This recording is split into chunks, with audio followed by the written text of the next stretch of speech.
जय सिया राम। हमने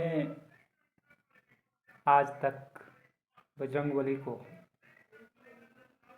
और बजरंगबली की पूजा क्यों होती है, इस विषय में बड़े बड़े महापुरुषों और महान विभूतियों से जाना है, बड़े बड़े धर्म ग्रंथों से जाना है। उसका बहुत बड़ा सार हमें मिलता है। बड़े बड़े ऋषियों ने, बड़े बड़े महर्षियों ने, आजकल के भी बड़े बड़े विद्वानों ने, चाहे वो सोशल मीडिया का माध्यम हो, चाहे टीवी सीरियल्स हो, सब पे अपनी अपनी राय रखी है, अपने अपने चीज़ों को कहा है। परम पूज्य बाबा की कृपा से मुझे आप लोगों को ये बताने को मिला है, और जहाँ तक मैं समझता हूँ, मैं एक अभागा इंसान कह क्या सकता हूँ, लेकिन बजरंगबली महाराज के बारे में, उनके गुणों के बारे में अध्ययन करना बहुत ज़रूरी है। क्यों इतने पूजित हैं बजरंगबली जी महाराज?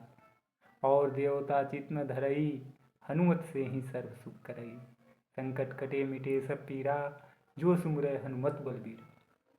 दोस्तों, अगर मेरे शब्दों में कहीं त्रुटि हो रही हो, कहीं बोलने में गड़बड़ी हो रही हो, तो एक तुच्छ सेवक समझकर माफ कर देंगे। मैं बजरंगबली को महानायक, गुणवान, विनयशील मानता। अब देखिए, उनके अंदर गुणों की कोई कमी नहीं है, लेकिन अहंकार रत्ती मात्र भी नहीं है। प्रभु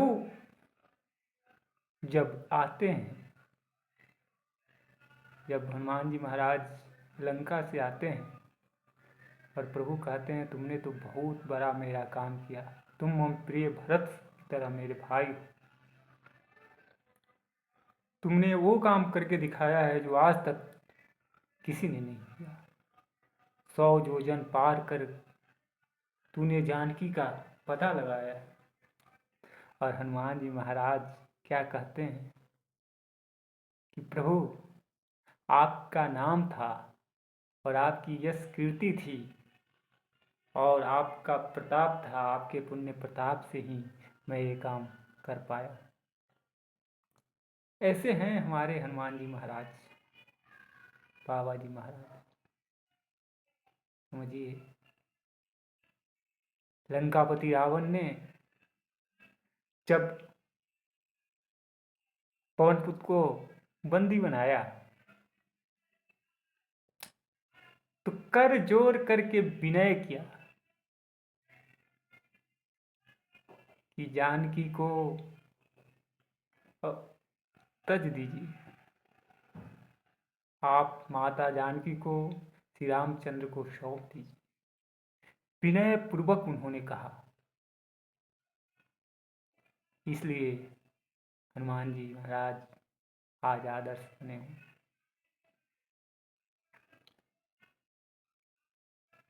ज्ञान और बुद्धि और शक्ति जिनमें परिपूर्ण था, उन्हें अपने शक्ति का एहसास भी नहीं था। इससे हमें ये शिक्षा मिलती है कि हमारे पास लाख धन दौलत हो, सब कुछ हो, लेकिन उसका एहसास हमारे पास नहीं होना चाहिए।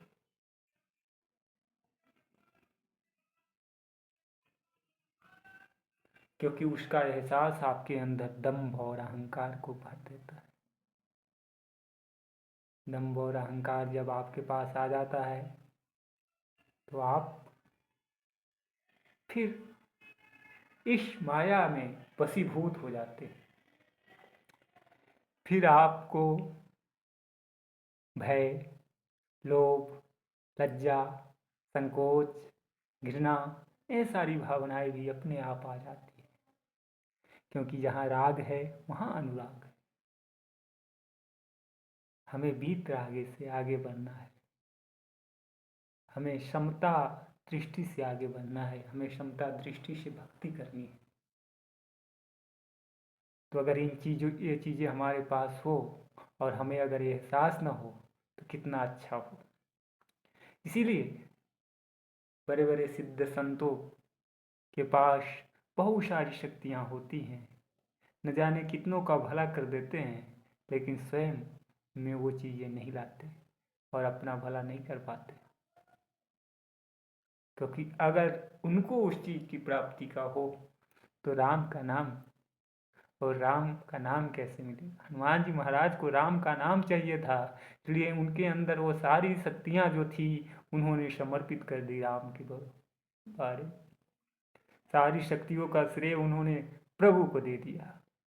आपके पास अगर भी कुछ है तो आप भी अपनी सारी शक्तियों को प्रभु को दे दें, प्रभु को समर्पित कर दें।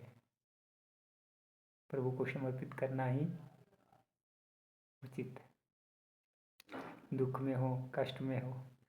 अगर आपके पास सुख की चीज़ें हैं और उससे आपने प्रभु को समर्पित कर दिया तो दुख और कष्ट को भी प्रभु स्वयं ले लेंगे। ये है समर्पण भाव। समर्पण और संकल्प शक्ति से हम बजरंगबली महाराज जी को पा सकते हैं, प्राप्त कर सकते हैं, भावनाओं में व्यक्त कर सकते हैं। तुम बल बुद्धि निधान, बल बुद्धि निधान, सभी चीजों से ओतप्रोत हैं बजरंगबली जी महाराज। ऐसे नहीं हमारे हनुमान जी महाप्रभु। तो बजरंगबली जी महाराज की अगर आप पूजा अर्चना करते हैं तो आप उनको अपने जीवन में आदर्श बनाएं, आदर्श बनाने की कोशिश करें। तो आप बजरंगबली को जब अपना आदर्श बनाएंगे तो आप निर्भय होंगे, निडर होंगे, विनयशील बनेंगे, करुणामय बनेंगे।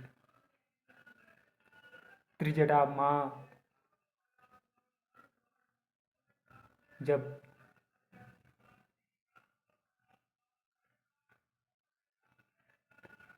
त्रिजटा सुरसा, दोस्तों मुझे माफ़ कीजिएगा, मैं त्रिजटा माँ का नाम लिख दिया। सुरसा माँ और बजरंगबली जी महाराज का जो प्रसंग है वो प्रसंग कितना रोचक है।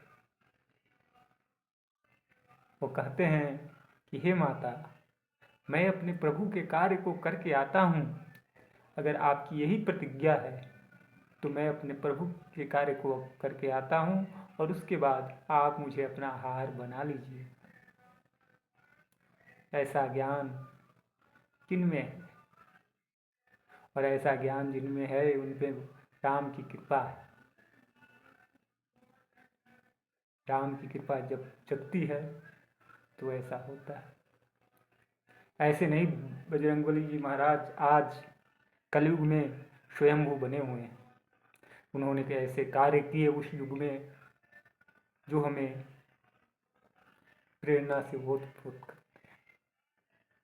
तो आइए हम सब अपने घरों में हनुमान चालीसा का पाठ करें, सुंदर कांड का पाठ करें, अपने बच्चों को, अपने आसपास के लोगों को इस बारे में बताएं और हनुमान चालीसा की चर्चा करें। हनुमान चालीसा, बजरंगबाण, इन चीज़ों से डरने की ज़रूरत नहीं है। वो बहुत मनन करने की चीज़ है, आपके अंदर ऊर्जा और शक्ति को संचार करने की ज़रूरत की चीज़ है। तो हनुमान चालीसा को पढ़ें, पढ़ने के साथ साथ उसे अपने श्वासों के अंदर पिरोएं। श्वासों के अंदर पिरोने का मतलब है कि ऐसी भक्ति हो जाए कि आपका कर्म उस हनुमान चालीसा की तरह चलने लगे और आपके कार्य उस हनुमान चालीसा में बताए हुए संदेशों की तरफ चलने लगे, सुंदरकांड की शिक्षाओं के ऊपर चलने लगे, रामचरितमानस के शिक्षाओं के ऊपर चलने लगे। तो आइए दोस्तों, हम आज से प्रण करें कि हनुमान जी महाराज को अपना आदर्श बनाएं, बाबा जी नीम करौली जी महाराज को अपना आदर्श बनाएं और राम नाम का पताका समस्त भारतवर्ष और पूरे ब्रह्मांड में गूंजीयमान करें, क्योंकि राम आदर्श हैं और आदर्श को समझने के लिए बहुत समय लग जाएगा।